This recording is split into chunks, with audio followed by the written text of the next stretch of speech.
माऊलींच्या वारीचं आता शहरी भागातनं ग्रामीण भागात प्रस्थान झाल्यामुळे ग्रामीण भागातल्या पंचक्रोशीतल्या गावागावामध्ये माऊलींचं स्वागत करण्यासाठी संपूर्ण गाव सज्ज असल्याचं चित्र दिसून येत आहे। आता या ठिकाणी शिंदे गावाच्या या वेशीवरती आहे गावकरी, त्याचबरोबर गावातले कारभारी या वेशीवरती येऊन उभे राहिलेले। खरं तर माऊलींचं स्वागत करण्यासाठी उत्सुकता असते।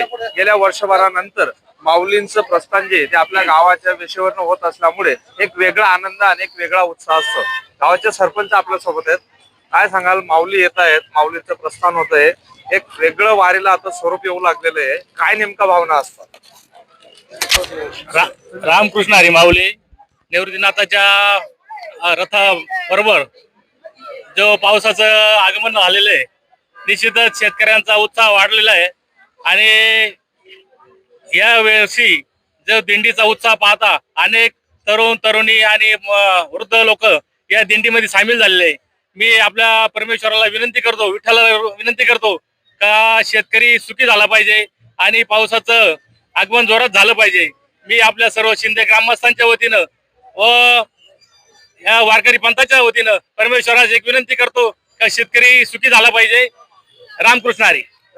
आपण देखील या ठिकाणी ज्येष्ठ आहात, आपण अनेक वाऱ्या बघितल्या असतील, काय या वारीचं काय नेमकं महत्व वाटतं आपल्याला? वारी आपल्या गावावर येत असते, गावकऱ्यांचा काय आनंद असतो? रामकृष्ण हरी। प्रथमतः मी आमच्या शिंदे ग्रामस्थांच्या वतीने तसं आमच्या पंचक्रोशीतील सर्व गावकऱ्यांच्या वतीने संतश्रेष्ठ विश्वगुरु श्री निवृत्तीनाथ महाराज यांच्या पालखीचं स्वागत करतो। आणि जसं आता आमचे सरपंच साहेब बोलले की यावर्षी आपल्यावर दुष्काळाचं सावट होतं, पण आपण जर बघितलं असेल ज्या दिवशी पालखीने त्र्यंबकेश्वरवरनं प्रस्थान केलं त्या दिवशी वरुण राजाचं आगमन झालं। त्याचप्रमाणे जशी जशी पालखी पुढे सरकते तसं तसं पाऊस येतोय, तर पालखीला आता एक प्रकारे आनंदाचं स्वरूप आलेलं आहे, जत्रेचं स्वरूप आलेलं आहे। आणि मी विठ्ठलाच्या चरणी हीच प्रार्थना करेल की जे दुष्काळाचं सावट होतं ते दूर करो। शेतकरी असतील, कष्टकरी असतील, सामान्य नागरिक असतील, त्यांच्यावर जे आता एक दुष्काळाचं सावट आलेलं आहे किंवा महागाईची जी भरमसाठ वाढ झालेली, त्या संकटातून विठ्ठल त्यांना वाचो हीच या ठिकाणी प्रार्थना करतो। आणि संपूर्ण वारकऱ्यांना आणि वारकरी संप्रदायाला मी या यात्रेनिमित्त जी आता येणाऱ्या 25 तारखेला यात्रा आहे, एकादशी आहे, त्या यात्रेनिमित्त आपल्या सर्वांच्या वतीने शुभेच्छा देतो।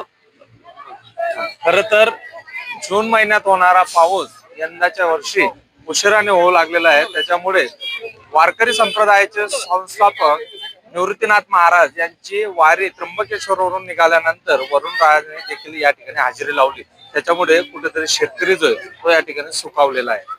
कॅमेरामन तुषार डेपलेसह खुशाल पाटील, नाशिक, शिंदे।